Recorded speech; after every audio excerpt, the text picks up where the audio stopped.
A group of eccentric cricketers have set a new record for the highest ever match after a lung-busting effort at the top of Mount Kilimanjaro.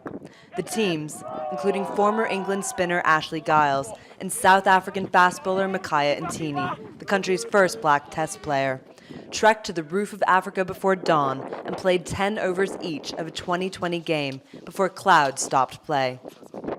Climbing Kili was probably the hardest thing I've ever done in my life. I'll never do it again, but it was one of the greatest life experiences you'll ever have or you'll ever do, and certainly will stay with me forever. Playing cricket up there was absolute madness. The game was played at 5,730 meters, edging out the previous record for the world's highest game, which had been played at Everest Base Camp in Nepal in 2009.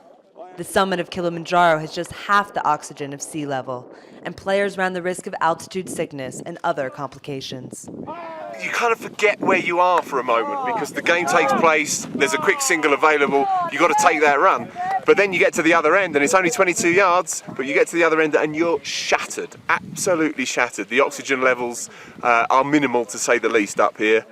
The pitch and equipment were hauled to the site by more than 100 Tanzanian porters, and qualified umpires were on hand to ensure the charity game was played properly and is eligible to break the record.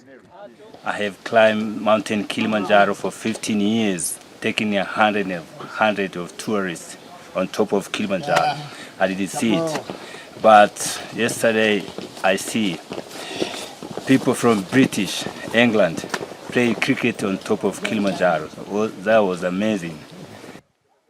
Funds raised by the expedition will go towards cancer research and anti-poaching efforts, and also towards building Rwanda's first international cricket pitch, a sign of the game's growing popularity across Africa's altitudes.